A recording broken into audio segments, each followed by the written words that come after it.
नमस्कार दोस्तों, धार्मिक कहानियाँ पूरा जरूर सुने। महाभारत में जिन योद्धाओं ने नहीं लड़ा था कुरुक्षेत्र का युद्ध, वे अब लड़ेंगे चौथा महायुद्ध। महाभारत में युद्ध में लगभग 45 लाख लोगों ने भाग लिया था। हालांकि ऐसे भी हजारों योद्धा या लोग थे जिन्होंने युद्ध में तो भाग नहीं लिया था, लेकिन उन्होंने युद्ध को भयंकर रूप से प्रभावित किया।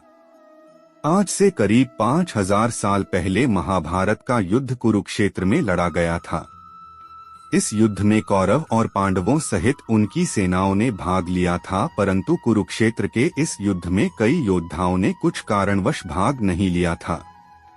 उनकी लड़ने की इच्छा रह गई थी या वे लड़ना ही नहीं चाहते थे। हालांकि अब कहा जा रहा है कि वे योद्धा अब चौथे महायुद्ध में शामिल होंगे। क्या है चौथा महायुद्ध? पहला धर्मयुद्ध सतयुग में देवता और दैत्यों में हुआ था, जिसे देवासुर संग्राम कहा गया। दूसरा धर्मयुद्ध त्रेता में हुआ था, जिसे राम और रावण का युद्ध कहा गया। तीसरा धर्मयुद्ध द्वापर में हुआ था, जिसे महाभारत का युद्ध कहा गया। परंतु अब जल्द ही चौथा धर्मयुद्ध होने वाला है, जिसे भगवान कल्कि लड़ेंगे। संत अच्युतानंद का किताब भविष्य मालिका के अनुसार चौथा धर्मयुद्ध महाविनाश लाएगा।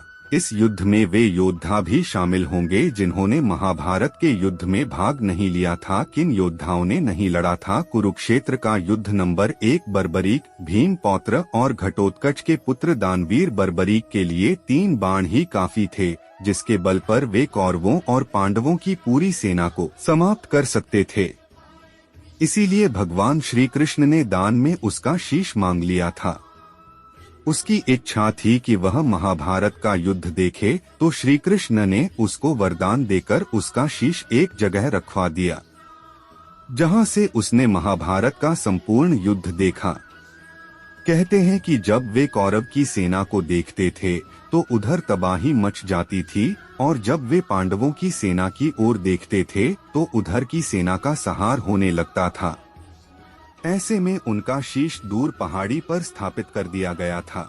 युद्ध की समाप्ति पर पांडवों में ही आपसी तनाव हुआ कि युद्ध में विजय का श्रेय किसको जाता है। इस पर कृष्ण ने उन्हें सुझाव दिया कि बर्बरीक का शीश संपूर्ण युद्ध का साक्षी है, अतः उससे बेहतर निर्णायक भला कौन हो सकता है। इसे पर बर्बरीक के शीश ने उत्तर दिया कि उन्हें तो युद्ध भूमि में चारों ओर सिर्फ श्री कृष्ण का सुदर्शन चक्र ही घूमता हुआ दिखाई दे रहा था, जो कि शत्रु सेना को काट रहा था। महाकाली दुर्गा कृष्ण के आदेश पर शत्रु सेना के रक्त से भरे प्यालों का सेवन कर रही थी। नंबर 2 युयुत्सु, कौरवों का सौतेला भाई, जिसने युधिष्ठिर के समझाने पर युद्ध के ऐन वक्त पर कौरवों को छोड़कर पांडवों का साथ देने का निश्चय किया। अपने खेमे में आने के बाद युधिष्ठिर ने एक विशेष रणनीति के तहत युयुत्सु की योग्यता को देखते हुए उसे योद्धाओं के लिए हथियारों और रसद की आपूर्ति व्यवस्था का प्रबंध देखने के लिए नियुक्त किया। इस तरह कौरवों की सेना कमजोर हो गई थी, क्योंकि वे कौरवों की सेना और उसकी शक्ति का संपूर्ण ज्ञान रखते थे। जब युधिष्ठिर सशरीर स्वर्ग जाने लगे, तब उन्होंने परीक्षित को राजा और युयुत्सु को उनका संरक्षक बना दिया था। नंबर 3 बलराम, महाभारत में वर्णित है कि जिस समय युद्ध की तैयारियां हो रही थीं और उधर एक दिन भगवान श्री कृष्ण के बड़े भाई बलराम पांडवों की छावनी में अचानक पहुंचे। दाऊ भैया को आता देख श्री कृष्ण, युधिष्ठिर आदि बड़े प्रसन्न हुए। सभी ने उनका आदर किया। सभी को अभिवादन कर बलराम धर्मराज के पास बैठ गए। फिर उन्होंने बड़े व्यथित मन से कहा कि कितनी बार मैंने कृष्ण को कहा कि हमारे लिए तो पांडव और कौरव दोनों ही एक समान हैं। दोनों को मूर्खता करने की सूझी है। इसमें हमें बीच में पड़ने की आवश्यकता नहीं, पर कृष्ण ने मेरी एक न मानी। कृष्ण को अर्जुन के प्रति स्नेह इतना ज्यादा है कि वे कौरवों के विपक्ष में हैं। अब जिस तरफ कृष्ण हो, उसके विपक्ष में कैसे जाऊं? भीम और दुर्योधन दोनों ने ही मुझसे गदा सीखी है। दोनों ही मेरे शिष्य हैं। दोनों पर मेरा एक जैसा स्नेह है। इन दोनों कुरुवंशियों को आपस में लड़ते देखकर मुझे अच्छा नहीं लगता, आथ में तीर्थ यात्रा पर जा रहा हूँ। नंबर 4 उडुपी के राजा। महाभारत युद्ध की घोषणा हुई तो सभी राज्यों के राजा अपना अपना पक्ष तय कर रहे थे। कोई कौरवों की तरफ था तो कोई पांडवों की तरफ। इस दौरान कई ऐसे भी राजा थे जिन्होंने तटस्थ रहना तय किया था। मान्यता के अनुसार उन्हीं में से एक उडुपी के राजा भी थे। उन्होंने श्री कृष्ण के कहने पर भोजन का प्रबंधन संभाला। वे युद्ध में शामिल नहीं हुए थे। नंबर 5 संजय। संजय ने भी युद्ध में भाग नहीं लिया था। महाभारत युद्ध में सूत पुत्र संजय ने महर्षि वेदव्यास से दीक्षा लेकर ब्राह्मणत्व ग्रहण किया था। वेद व्यास ने उनको दिव्य दृष्टि प्रदान की थी।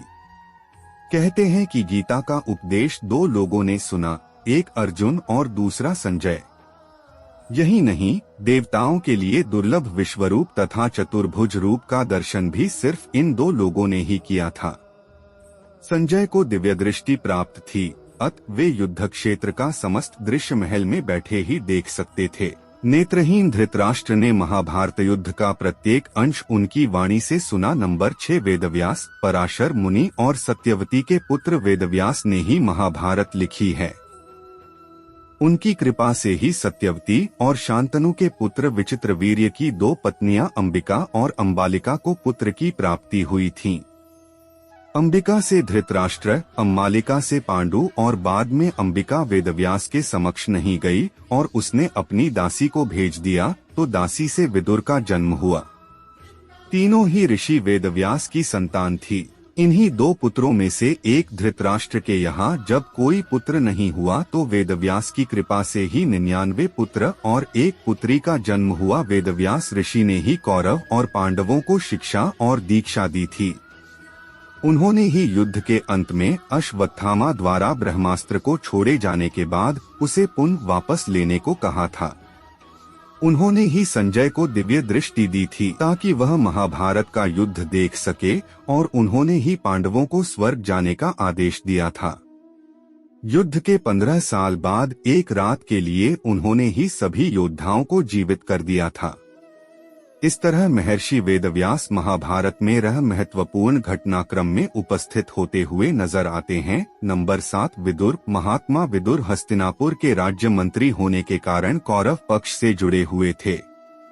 महाराज धृतराष्ट्र को समर्पित थे। उनकी निष्ठा सत्य की तरफ होने से वह पांडव पक्ष के लिए भी सद्भावना रखते थे। पांडवों के वनवास और अज्ञातवास के समय उनकी माता कुंती विदुर के ही घर में रही थी और विदुर जी ने कुंती की देखभाल की थी। उनके लिए धर्म संकट था कि वे किस ओर से लड़े, इसलिए उन्होंने युद्ध में भाग नहीं लिया। नंबर 8 धृतराष्ट्र। धृतराष्ट्र की भी बहुत इच्छा थी परंतु अंधा होने के कारण वे युद्ध में शामिल नहीं हो सकते थे। उन्होंने अपने पक्ष से दुर्योधन को पूरा कार्यभार सौंप दिया और उसने राजा का उत्तराधिकारी बनकर अपनी सेना का संचालन करने दिया। इनकी तरफ से पितामह भीष्म, गुरु द्रोण, कुलगुरु कृपाचार्य, सगे संबंधी आदि ने अपने पक्ष में 11 अक्षौहिणी सेना एकत्रित कर पांडवों के समक्ष भीषण चुनौती पेश की। नंबर 9 रुक्म। श्री कृष्ण के साले राजा रुक्म जो उनकी प्रथम पटरानी रुक्मणी के बड़े भाई थे ने भी युद्ध में भाग लिया। दरअसल वे युद्ध में भाग लेने आए थे लेकिन इनको अपने शेखी बघारने के कारण न पांडवों ने अपने पक्ष में मिलाया न कौरवों ने। किसी ने भी इन्हें अपने पक्ष में शामिल नहीं किया। नंबर 10 सारथी। युद्ध में सभी हाथी और रथों के सारथियों में से बहुतों ने प्रत्यक्ष रूप से कभी युद्ध नहीं लड़ा। वे बस योद्धाओं के रथ या हाथी को चलाते रहे। उनमें से बहुत तो पहले ही मारे जाते थे जिनके स्थान पर दूसरे सारथी की नियुक्ति हो जाती थी। भगवान श्री कृष्ण अर्जुन के रथ के सारथी थे। कर्ण के सारथी शल्य थे। नंबर 11 श्री कृष्ण। युद्ध में सभी हाथी और रथों के सारथियों में से बहुतों ने प्रत्यक्ष रूप से कभी युद्ध नहीं लड़ा। वे बस योद्धाओं के रथ या हाथी को चलाते रहे। उनमें से बहुत तो पहले ही मारे जाते थे जिनके स्थान पर दूसरे सारथी की नियुक्ति हो जाती थी। भगवान श्री कृष्ण अर्जुन के रथ के सारथी थे। कर्ण के सारथी शल्य थे। शल्य ने युद्ध में प्रत्यक्ष रूप से भूमिका निभाई, परंतु श्री कृष्ण ने युद्ध में कभी हथियार नहीं उठाया और न ही उन्होंने किसी योद्धा का वध किया। फिर भी उन्होंने सबसे ज्यादा युद्ध को प्रभावित किया। इसके अलावा देवराज इंद्र, हनुमान जी, परशुराम जी के बारे में भी बात की जाती है। ये सभी कलयुग में भगवान कल्कि की सहायता करेंगे। दोस्तों, ऐसे धार्मिक कहानियाँ जानने के लिए हमारे YouTube चैनल को लाइक और सब्सक्राइब करना ना भूलें।